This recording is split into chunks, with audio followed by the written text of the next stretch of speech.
jeeɗiɗi silmaji capanɗe tati woni Dakar lamorde Sénégal kon waktu to Abidjan leydi Côte d'Ivoire. Amadou Barouba. tedduɓe heeɗiɓe RFI fulfulde jam Allah wale mon bismilla mon e ley kabaruji ɗi hande oɗo talata balɗe 13 e lewru joyaɓuru hitande ujunnaji ɗe nogas e joyyi ko ɓuuri hen tengtude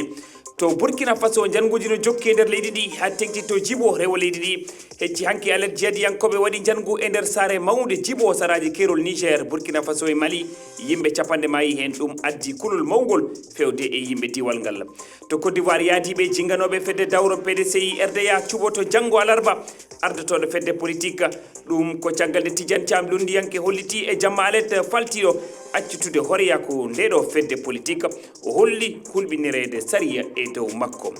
awo ɓurtugo awo ngo rewani sariya ɗum waɗi liɗɗi ngakki e nder maaje Sénégal ɗum holli fedde wiyetede environnemental justice fondation ɗum waɗi hewɓe yaadude na mbiyen yarude to leydi Europe ko hande talata nde fedde yaltini ngol cimtol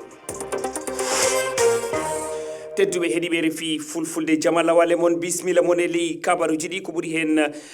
puɗɗortoɗen koto Burkina Faso wuuro wiyetego Djibo wuuro mawgo tawago to banggue worgo leydi ɗi saraji kerol hakkude ɗe leydi tati Niger Burkina Faso e Mali ko nokkure ɗo jeediyankoɓe mbaɗata janguji guila hitande ujunaje ɗiɗi e nogas e ɗiɗi jangu sakkitigu ngu waɗi ko alete hecci hanki yimɓe capanɗe maayi hen ɗi janguji no wonani kulol mawgol e yimɓe nokkure nden kañum e guure tariɗe ɗe keɗoɗen olel tal ñande alette medde jihadiyankoɓe e saaha goto jani e dow dakorɗe konunkoɓe police e sandarmeɓe leydi ndi e nokkuji naati e nder Djibo mbari konunkoɓe e siwileɓe e wiide goto e renoɓe tawaɗe e diwan he ɓe ngari koɓe mbaɗi otoji e motoji taari wuro ngo e wiide seede goɗɗo ñande alet nde fedde kuliyankoɓe jinim innatima ko kayre waɗin ɗi janguji hayso tawi nde gallure ana e uddere jihadiyankoɓe guila duuɓi tati hande nde yanama laabi kewɗi kono noon ko ñande alet woni goho ko jihadiyankoɓe ɓe keɓɗi nadde e gallure nde fodde jamɗe jeetati kuliyankoɓe jinim mbaɗi e nder Djibo mi meeɗa yiide hono o fitina abada ni wi ɓi Djibo goto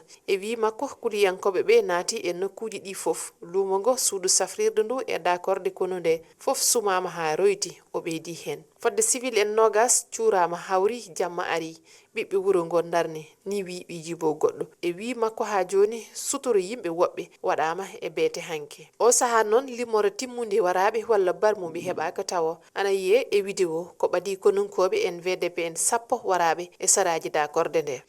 caggal to Burkina Faso payen to leydi Mali ko famɗi foof yimɓe nogas e jeeriɗo warama to jafaraɓe e nder cercle Ténékou diwal mofti hakkudere leydi ndi e wisede jokkodiraɗo e téléphone konunkoɓe Mali naati e ley luumo diwal ngal ɓe diftima yimɓe hewɓe goto e yimɓe wuro ngo holli wonde nani pellande malfaji caggal maayo Niger ngo ɗo soldasiɓe ɓe nawnoɓe ɓe diftiɓe o seede heptini hen koreji mabɓe mayɓe fodde 17 e wiide seede goɗɗo ko famɗi foof goskeli nogas e jeeɗiɗi jiitama hewɓe no majji gandaka to goni tafon